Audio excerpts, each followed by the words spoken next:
तीसरा हिस्सा जहाँ पर शैतान अटैक करता है वो है हमारे फाइनेंसेस, हमारी जो फाइनेंशियल लाइफ के ख़िलाफ़ काम करता है। कैसे करता है? हर जो है कमी घटी जो है शैतान की तरफ से नहीं है, पर बहुत सारी ऐसी जगहें हैं, ऐसे फाइनेंसेस हैं जहाँ पर जो जिस एरिया में शैतान जो हैं हमारे फाइनेंस के ख़िलाफ़ काम करेगा कि ताकि हम जो हैं मेहनत करने के बावजूद, अच्छा योजना बनाने के बावजूद, पूरी जो है अच्छे इरादे से सब कुछ अच्छा करने के बावजूद तरक्की ना करे, उन्नति ना करे, आगे ना बढ़ पाएँ। अगर ऐसा है तो दैट मीन्स कहीं ना कहीं पर फाइनेंशियली तौर पर शैतान ने जो है हमारी जो प्रॉस्पेरिटी है, हमारी जो सफलता है, हमारी जो कामयाबी है, हमारी जो खुशहाली है, जो परमेश्वर का प्लान है यिर्मयाह 29:11 के मुताबिक परमेश्वर ने हमें जो है सफलता, कामयाबी, उन्नति, तरक्की जो हमारा हिस्सा बना रखा है। परमेश्वर ने इफिसियों पहला चैप्टर में के मुताबिक कि परमेश्वर ने हमारे लिए सारी आशीषों से हमें ब्लेस किया है। तो वो अगर ऐसा नहीं हो रहा है, दैट मीन्स कहीं ना कहीं फाइनेंशियली तौर पर शैतान ने अटैक किया हुआ है हमारी फाइनेंसेस पर, हमारी बरकतों पर, हमारी जो जिस्मानी आशीषों पर, हमारी खुशहाली पर, सफलता, कामयाबी पर उसने अटैक किया हुआ है। तो वो डिटेक्ट करके स्पेसिफिक प्रे करनी है और उस शराब को परिवार से, ज़िंदगी से, ख़ानदान से दूर करना है।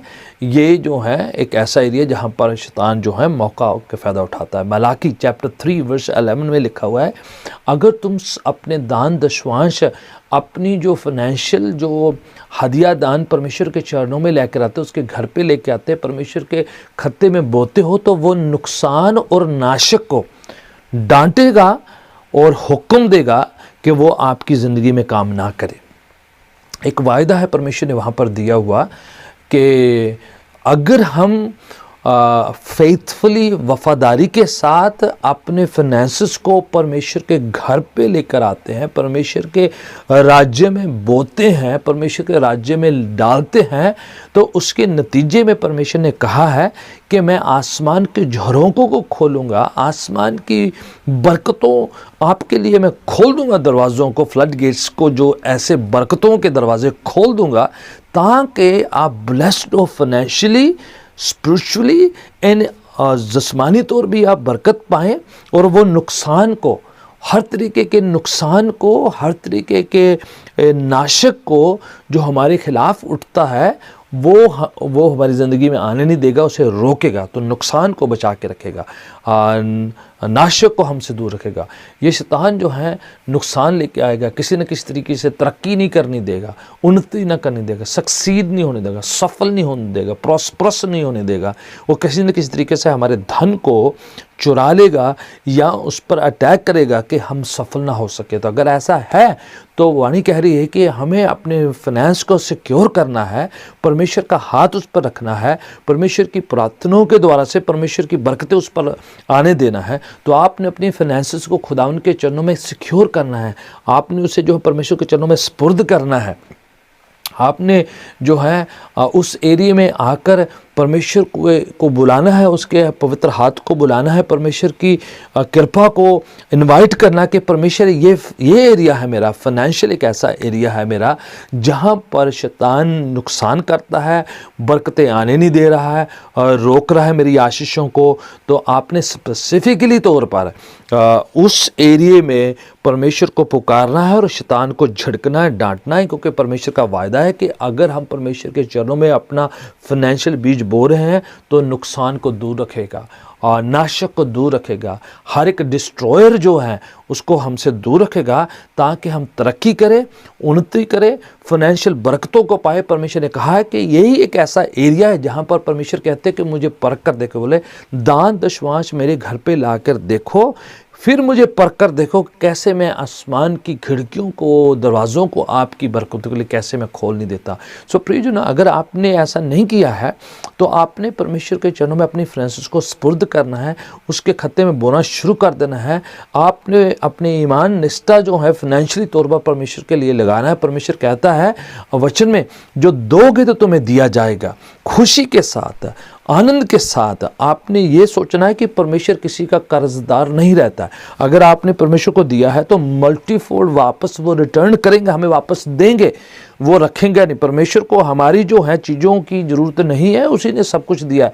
पर जब शुक्राने के तौर पर खुशी के साथ उसके खत्ते में बोते हैं तो फिर वो वापस हमें लौटाएंगे। वाणी कहती है पहले उसे धर्म और राज्य की खोज करो, बाकी सारी जिस्मानी दुनिया की चीज़ें वो हमें दे देगा। वायदा किया है उसने, हमसे प्रॉमिस किया है कि फाइनेंशियली, स्पिरिचुअली, इमोशनली वो हमें ब्लेस करेंगे। ये एक ऐसा एरिया है जहाँ पर शैतान अटैक करता है, खुशहाली, तरक्की, उन्नति में बाधाएं लेकर आता है, रुकावट लेकर आता है। अगर ऐसा नहीं हो रहा है, आप तरक्की उन्नति नहीं कर पा रहे हैं, आपकी फाइनेंसेस के खिलाफ काम हो रहा है, एंड देन फिर आपने जो है परमेश्वर को परखना शुरू कर दिया है। परमेश्वर के चरणों में लेकर आना है अपने दान दशवान, उसके चरणों में स्पुर्द करने हैं, सौंपने हैं। परमेश्वर ने आपको ब्लेस करना है फाइनेंशियली तौर पर, आपके पैसे को, आपकी टैलेंट्स, गिफ्टिंग को परमेश्वर ने ब्लेस करना है। आपके इनकम पर, हाथों की कमाई पर उसने बरकत देनी है। परमेश्वर कह रहा है आपने व्यवस्था विवरण उसका 28 चैप्टर को घर जाके जब भी आपको वक्त मिलता है, आपने अकेले तन्हा में आपने पढ़ना है, जिसमें खास तौर पर परमेश्वर ने बताया है वायदे कर कर कॉवेनेंट का हिस्सा है, वाचा का हिस्सा है कि मैं तुम्हें ब्लेस करूंगा, आशीष दूंगा, तेरे इनकम में, तेरे घर घराने में, तेरे जलपान में, तेरे कमाई में और तेरे खत्ते में बरकतें होंगी, आशीषें होंगी। ये मत सोचिए कि सिर्फ परमेश्वर आपको स्पिरिचुअली ब्लेस करना चाहता है। नो, उसने वायदा किया है। deuteronomy चैप्टर 28 उसका पहला वर्ष से लेकर आप 11 वर्ष तक का विवरण के साथ, खुलासा के साथ, बड़े ही नरेशन के साथ पढ़ें कि किस तरह से परमेश्वर कह रहा है कि आप मेरी आज्ञा हुक्मों को मानकर देखो, फिर मैं किस तरह से आपको जिस्मानी तौर पर और इस दुनिया की आशीषों के साथ कैसे मैं आपको ब्लेस करूंगा फाइनेंशियली तौर पर। परमेश्वर की ये इच्छा है, परमेश्वर का वायदा है कि वो हमारी ज़रूरतों को पूरा करेगा, फाइनेंशियली ब्लेस करेगा, हाथों की कमाई में बरकत होगी। ये नहीं कि वो आपकी हर ख्वाहिश को पूरा करेगा। ऐसा नहीं कि आप लेविशली उड़ाते रहें, धन दौलत पाने की इच्छा रखें और आप जो हैं दुनिया में रहीसी पाकर जो है ऐशो आराम की ज़िंदगी में पाने के लिए ख्वाहिशें सी रखें। ऐसा नहीं है।